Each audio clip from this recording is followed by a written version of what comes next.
Hello everyone. तो Sunday का दिन दो बड़ी खबर निकल कर के आ रही हैं जो मंडे को मार्केट खुलने के बाद एक झटका दे सकती हैं।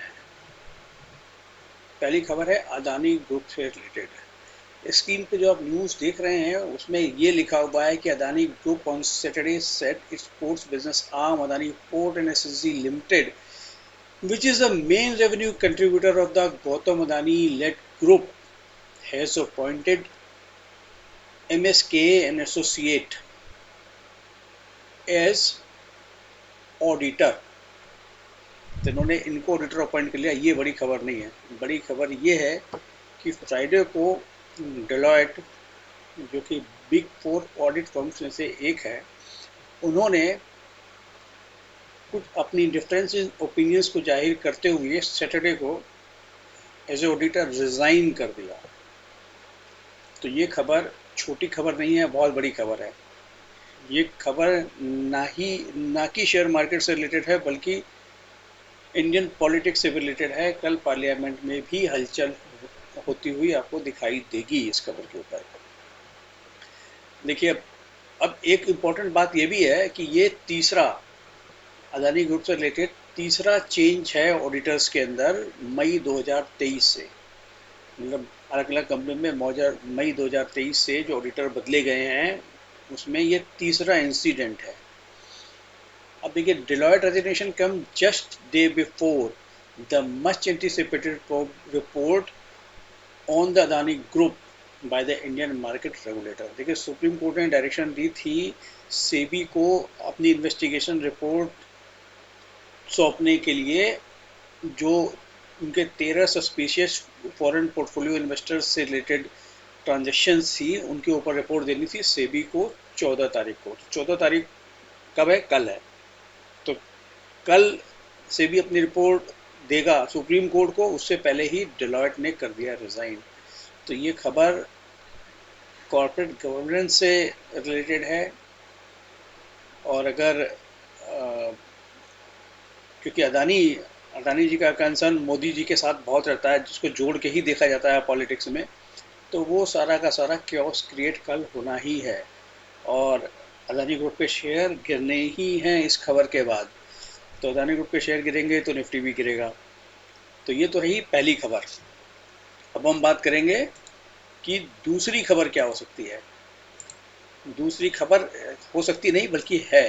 तो जो दूसरी खबर है वो है आपके HDFC बैंक के एजीएम से रिलेटेड। कल उसकी जो एजीएम हुई उसमें से कुछ बातें निकल कर के आई। जो उनके सीईओ साहब जो हैं मिस्टर शशिधर जगदीशन, इन्होंने फ्लैग फंडिंग रिस्क के बारे में बात की है और ये भी कहा है कि नेट इंटरेस्ट मार्जिन पे भी हिट आएगा इस मेगा मर्जर के बाद। एपेक्स बैंक यानी आरबीआई, देखिए आरबीआई ने रिफ्यूज़ कर दिया है कि मर्जर के बाद किसी भी तरीके की छूट इनको मिलेगी सीआरआर और एसएलआर रेशियोज़ को मेंटेन करने में। क्योंकि देखिए, एचडीएफसी तो बैंक था नहीं, उसके ऊपर तो बैंकिंग रेगुलेशन लगता नहीं था, तो सीआरआर और एसएलआर का फंडा वहाँ नहीं लगता था। लेकिन अब जो एचडीएफसी बैंक से रिलेटेड डिपॉजिट आकर के मर्ज होंगे एचडीएफसी बैंक में, यानी कि हो गए, उसके ऊपर भी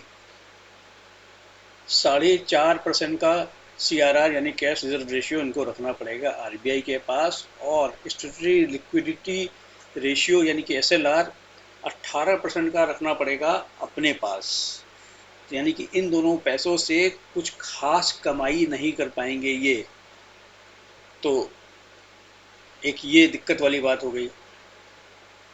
अब दूसरी दिक्कत वाली बात ये हो गई, जब खास कमाई नहीं कर पाएंगे तो फिर इनके नेट इंटरेस्ट मार्जिन यानी निम्स के ऊपर कंस्ट्रक्शन आता हुआ दिखाई देगा। निम्स कॉन्ट्रैक्ट होते हुए दिखेंगे।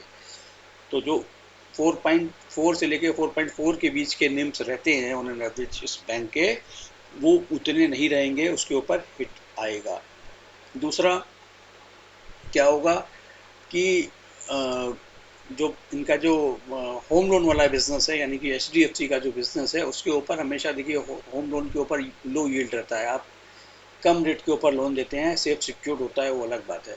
तो उस लोन के ऊपर भी, उस तरीके के लोन के ऊपर भी जब आपको एसएलआर और सीआरआर देना पड़ेगा, तो फिर वैसे ही आपके ऊपर मार्जिन आपके कॉन्ट्रैक्ट होंगे। और तो ये थी बात इससे रिलेटेड। अब एचडीएफसी बैंक 50,000 करोड़ के बॉन्ड के जरिए पैसा उठाने की तैयारी कर रहा है, उसके लिए शेयर होल्डर का अप्रूवल भी ले रहा है। वो सारी चीज़ें अपनी जगह हैं, लेकिन शॉर्ट टर्म में इस बैंक को मर्जर के बाद बैक ऑन ट्रैक आने में टाइम लगेगा, ये बात पक्की है।